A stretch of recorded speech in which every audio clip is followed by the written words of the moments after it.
so blessed that he has found his way back, that he is our music director, and that he had a powerful experience when he went to General Conference, and his life has been changed.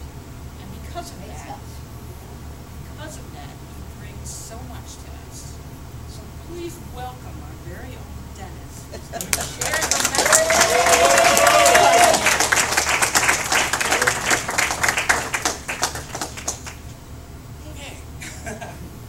Good morning. The name of the talk today is Who? Really? That originally was the name that I came up with, and then I made the slide for it a couple of days ago with my name underneath it, and I thought, wow, that's irony. Who? Really? When you go to public speaking class, the first thing they teach you is open with a joke. So we were coming back from General Conference, and the pastor mentioned, we were taking him and Maurice to the airport before we took off, and the pastor mentioned that he was not going to be here this particular Sunday, and I, in jest, because during General Conference it had come up that I had a little bit of experience speaking in front of people before, I made a joke. You know, well, while you're gone, why don't you let me do the talk? It'll certainly be shorter.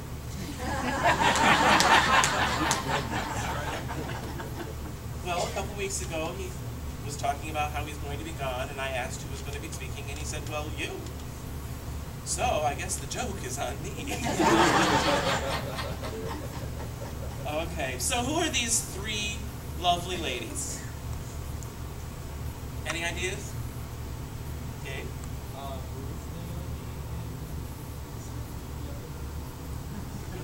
Ruth, Naomi, and the other Esther. Good guess. I'm going to tell you about three different ladies today. This is my cousin Carol. The picture you can't see very well. This was one of the challenges we had in moving. She's a lovely girl. I love her with all my heart.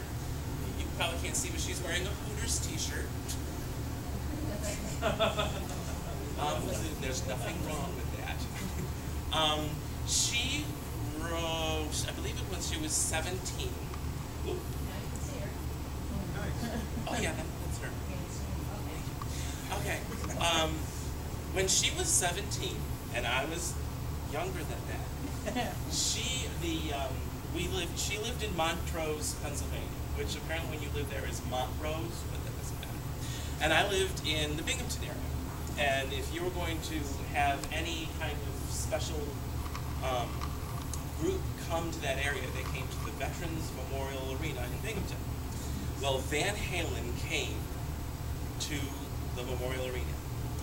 And she, being a huge fan, went to see them. This was the early 80s. Went to see them and enjoyed herself immensely, apparently, because about a month later, she was with child. What? And she was with child. Back then, that's how we said it. She was with child. And she swore, and to this day swears, that the father of her child is David Lee Roth. To this day. Now, back then we didn't have Maury Povich, so she couldn't go on TV and make him come in and be tested, so we don't know. Most people assume that he might have been a roadie for Van Halen, but not necessarily Mr. Roth. She stuck by her story. She actually had been dating a very nice man who was a little bit older than her. I say little, I mean about 20 years. He was okay with what had happened. I mean, after all, it was David Lee Roth. It wasn't just some common person. So they got engaged and got married, and people talked. Can you imagine that? Yes, they did. I know. Quelle surprise. They didn't have nice things to say about her, to say the least. Our family didn't have nice things necessarily to say about her. But to this day, she and her husband are still married. Praise God. And they raised David as their child.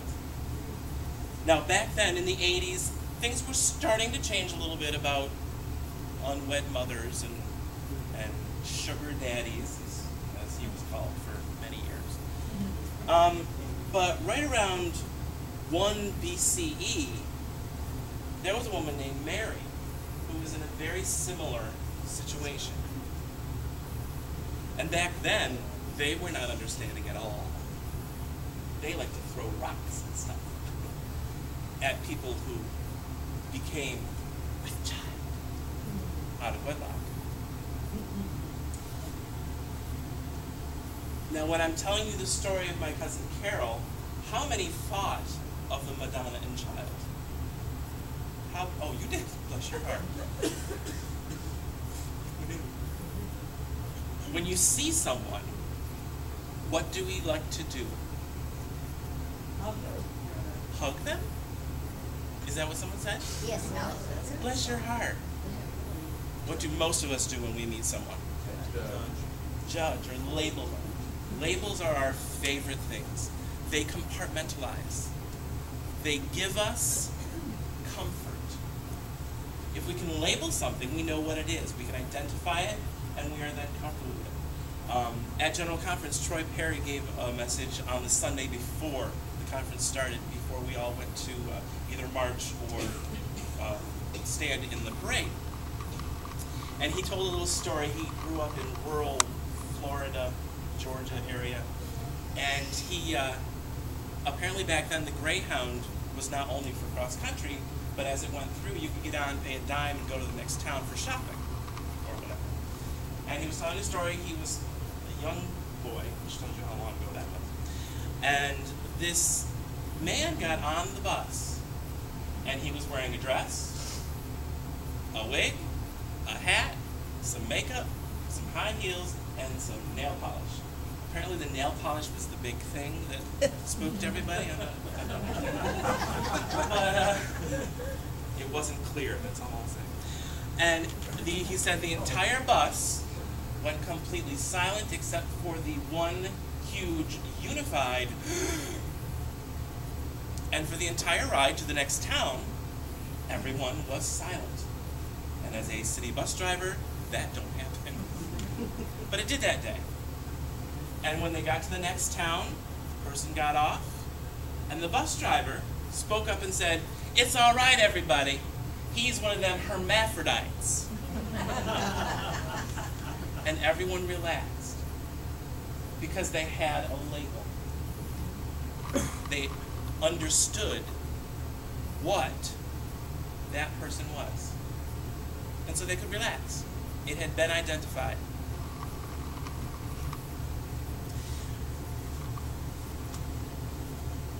Our second woman,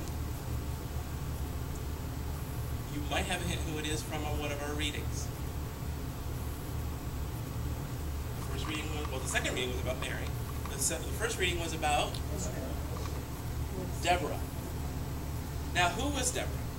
Deborah was a very unique woman and one of my favorite people in the Bible. She, I believe nowadays, would probably identify as GNC, gender non-conforming. Did a lot of research on her before conference and after, because there was a gentleman who did a bibliodrama about her. She, very interesting in the Bible, they anchored her, which is one of the ways the Bible labels. They anchored her by saying she was married to some gentleman with a very difficult name to pronounce. But that was in there before anything else, so that she was Labeled. It's okay that she is not like what we expect, because she was married. So she's anchored, she's labeled, she's safe. She was a prophetess. Now, she's not the only female prophetess ever. Well, female prophetess. However, she is the only female judge that Israel ever had. Now, what were judges? Judges weren't Judges weren't actually how we think of judges. What they were deliverers, is the word usually used, or savers, not saviors, but savers. Usually, the pattern was Israel would screw up, turn away from God. Israel would then be taken over by another country, and then a judge would be called by God. They would rise up. I love the terms they use. And then they would deliver them from their oppressors, turn them back to God. They would live happily and yet not ever after, until the next time they turned away, which was usually after that judge passed. They would wander, they would, whatever term you want to use, they would turn away from God. They would be conquered. A judge would raise up, a judge would deliver them, they would live happily until that judge passed, and then they'd get lazy again. Sound familiar? Deborah, as I said, was the only female judge ever raised by God. They accepted her because judges were appointed by God. And while they didn't necessarily embrace the idea of a leader being a woman, when God told them something, they listened. So, she was the only judge. There is a song, the next chapter, chapter 5 in Judges, is the Song of Deborah. Historians tell us that it is the oldest known song in Israel's history. There is a song of Miriam, there's a song of Solomon, there are all the songs of the Psalms from David. The first known song ever was the Song of Deborah, and how she led them to their victory in her particular war. I also like her because she was tricky. When she went and told Barak that he was going to fight these evil people that were oppressing them, he said, as long as you go too. And she said, hey, sweetie, I ain't got no problem with that. Because she was also a warrior. The woman was known as a general in their armies. She fought and she won. So, Barak said, well, I don't know about this, but I'll go if you'll go too. And she says, you got me. She went, and she goes, but you need to understand that if I go, when we have victory, not if, but when we have victory, the victory will go, the praise for that victory will go to a woman. He thought to himself, well, she's appointed by God, so I guess that's okay. As it turned out, the person who actually killed Sisera, who was the general of the other side, was a lowly wife of a tent maker. And the victory and the praise for that victory went to her. Burst Barak's bubble, I will tell you. But it was very like Deborah. She had a palm named after her, which I guess nowadays would be kind of like Trump Tower, named after Donald Trump. She had a palm. And people would come to her, which testified to not only was she appointed a judge, but people embraced her as a judge. They came to her for leadership, for settling of their disputes. Our third person. And this is the part you're either going to love or you're going to hate me for. If everyone would please stand up. Thank you. This is something I learned. This is something I learned at General Conference. It's called bibliodrama. Just spread out a little bit so you have a little. I'm not going to make you do calisthenics or anything. I don't want you to bump into each other. What I'd like you to do first, the whole idea of bibliodrama is that you take a person or a scene from the Bible that you think you know, and you do a few exercises to become that person. So I'd like you to try that for me, please. What I want you to do is I want you to look over your shoulder like someone has called your name.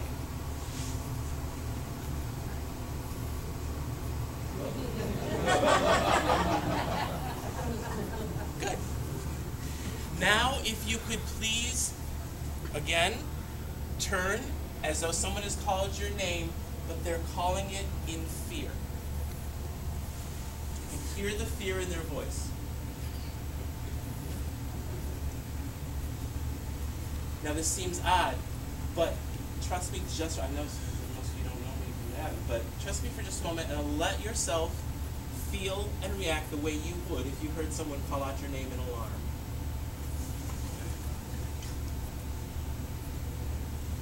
Good. This time you're going to look over your shoulder. However, you have 2 small children with you. And you're looking over your shoulder in alarm.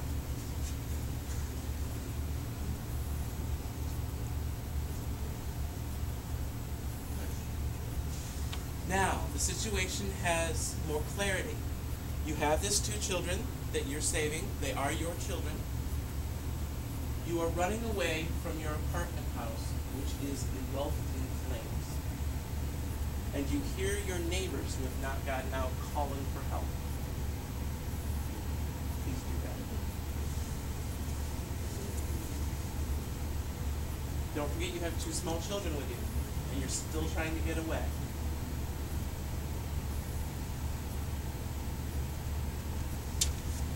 Think our third person might be. She's usually thought of as a fool or as prideful. How did you feel as you were doing the exercise? Well, when I had the children, I wanted to leave them with somebody. Talk loud. Sorry. When you put the scenario of the children with me, I wanted to leave them with someone who could protect them, and then I wanted to answer the call for help. Answer the call for help. Leave the children with someone who is already out safe and answer the call for help. Most people feel the same way, or some permutation of that. You have empathy, concern, usually, for the people still trapped in there, yes? Yes.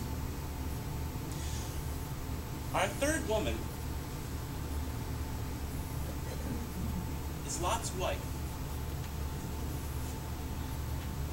Lot's wife, I love the story of Lot's wife for a lot of reasons. But one is because so often we think of her as that foolish woman who couldn't let go, who had to look back. And we assign many different emotions to her for looking back. But very few of us ever assign a beneficial emotion to it. It's not concern for the people she's leaving behind. It's not concern for that woman she had coffee with every morning. But it's usually a negative emotion. And it's the only story about her. We have no life for Lot's wife before. There obviously is no life for Lot's wife after. She is just that picture. That one meeting that we have with her. And unfortunately, it's usually a negative label we give to her. She was that foolish woman who turned back when she was told not to. Labels make us comfortable, but labels also confine us. When you look at me, I don't want to know an answer, but what do you see? You may see a musician. I doubt any of you saw a talker, preacher. Yesterday, several people, I drove the truck up and they're like, "You drive trucks?" They had no idea I used to drive tractor trailers. Apparently, I'm not very butch.